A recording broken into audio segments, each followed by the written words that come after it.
Saitama just got some great news. Let's talk about what that is in this video. What is going on, guys? Kyle with Finance Bro here. Welcome back to another video, guys. Now, unfortunately on Saitama, we are down just about 20% here just over the last day. And again, it continues to drop pretty drastically here. And a lot of people just keep asking really the same question, why, what has happened? I mean, this coin was doing absolutely incredible, you know, literally just a couple of weeks ago. Why are we dipping so massively? Is this coin, you know, basically just falling out of relevance? Like what on earth is happening? And again, there's a lot of reasons for this, and we can go to news articles, we can try to go to technical analysis, we can go to a million different things, but I think the main thing on everybody's mind right now is this. Actually, we can take a look at this specific news article where it just basically talks about Saitama plunges after weekend event. Developers delay the rollout of Saitamask and announce plans for Saitachain, Saitamarket, and gamut of products, which is strange because you would think, okay, well, they announced like several relatively important, if not big, catalysts to this coin. Why would it go anywhere but towards the upside, right? And I think the main reason here, we'll get into the actual article, but I just want to kind of touch on this for a few seconds, I guess, to begin with, is that, again, unfortunately, this token is going to get off to a bit of a rough start. And the reason for that is that its existence, relatively speaking, is only really about a month or two old, right? We only have, this coin really being listed, even the charting on, well, actually, wait, let's go to the all-time chart, sorry.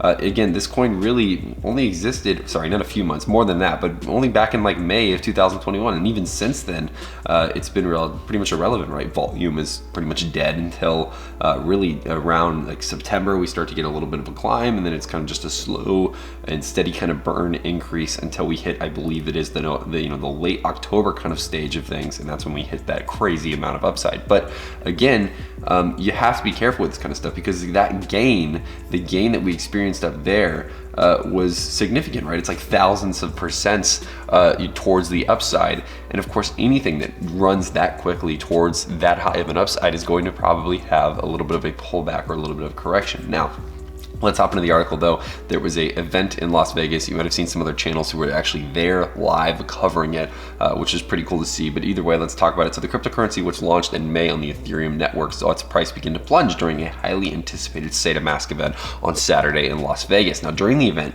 the token announced plans to launch its ecosystem, including a marketplace, which is like a smart wallet, and a blockchain, which is also an education platform, and an NFT-based launchpad platform, and a content platform. So lots of new additions to the overall ecosystem of Saitama, and just interesting why it would dump so low. Let's keep reading. Although the developers also indicated the rollout of Saitamask Smart Wallet is being delayed for several weeks. So again, little piece of a negative news there, but let's keep reading. Saitama describes itself as a community-driven ERC-20 token inspired by the legend of a mysterious ghost dog that's said to be roaming the mountains in the region of Saitama in Japan. Kind of a cool little backstory there.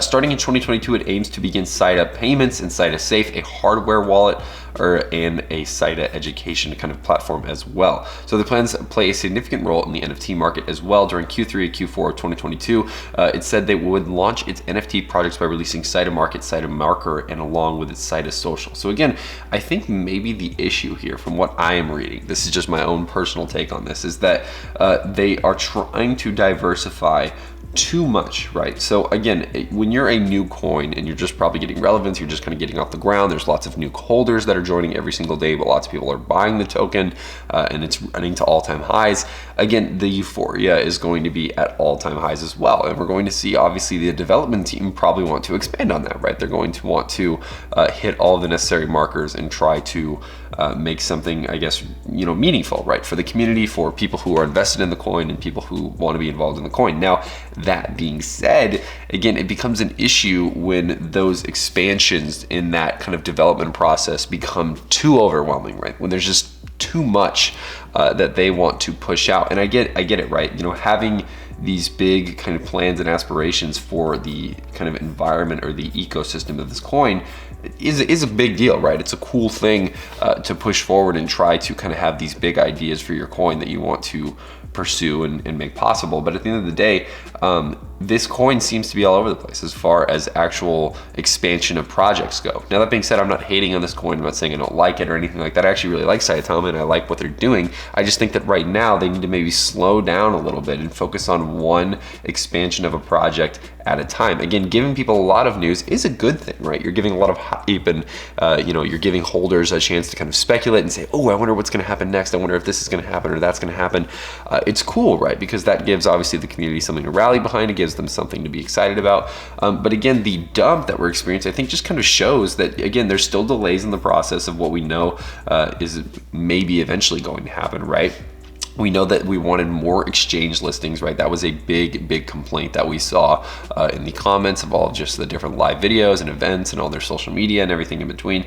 People wanted more exchange listings, right? Because that's the problem. Saitama, for the most part right now, is kind of difficult to buy, right? It's not really listed on a lot of exchanges, if really any at this point. You can't, it's very difficult to get access to holding this coin. It's very similar to how SafeMoon and Shiba Inu were just about, well, more than a year ago, or sorry, not more than a year ago, but back in May of this year, they were very difficult to buy because they weren't listed on any major exchanges yet. It was all on like PancakeSwap or Uniswap, and you'd have to do some like crazy, like complicated stuff that most people who aren't into crypto or want to get in this coin, who haven't really done anything with crypto before, it becomes difficult, right? It becomes difficult for them to hop in. So again, the fact that we're dumping right now, I think, is just kind of a marker that this coin needs to kind of expand in more kind of basic fundamental directions and less than, NFTs and all this other stuff. Like get people to be able to actually purchase the coin on a accessible brokerage, right? On an accessible crypto brokerage. Because if you can't get that, then what's the point, right? If there's tons of people who simply won't buy this coin or aren't able to buy this coin because of access of brokerage, right? If they just want to do it on their phone and they don't have time to look up a 6-minute tutorial video on YouTube on how to do everything in between, again, that's going to be a roadblock, right? That's going to be an issue that the team needs to be able to solve and fix. Now, again, I'm not saying that the projects or the expansions that they want to do are not necessarily a good thing. However, I do think that there is a lot of potential in it, but it needs to be rolled out in the right way. There needs to be focus on one thing at a time. I think with this coin right now, it's not at the stage yet where they can be implementing and expanding to all these crazy new things. Real quick, guys, if you haven't already, follow us on Finance Bro at It's Finance Bro on Twitter, guys. We're posting the latest and updated information about Shiba Inu, and also we're going to start posting stuff about Saitama as well. Some exclusive content here, guys. We will only be tweeting here, no YouTube videos. It'll only be on Twitter, so if you guys don't want to miss those little pieces of content and everything, make sure to follow us on Twitter, guys. It would be a very big help. It's at It's Finance Bro, as you can see there. Also, real quick, guys, before we end this video off, I do want to give a little positive piece of note that Saitama is in the CertiK audit process, guys, which is a huge deal. We saw big great things come out of this process with Shiba Inu and with SafeMoon and similar coins to it back when they went through their CertiK audits. And of course, it just adds another level of kind of trust and security to this coin as well. So either way, guys, this is a very cool, good piece of news. Again, I'm holding long-term in Saitama, so I'm not really worried about the kind of day-to-day price action. We are seeing a little bit of a dip here. If anything, I'm going to buy some of the dips, and that's pretty much what I'm doing with Saitama, guys.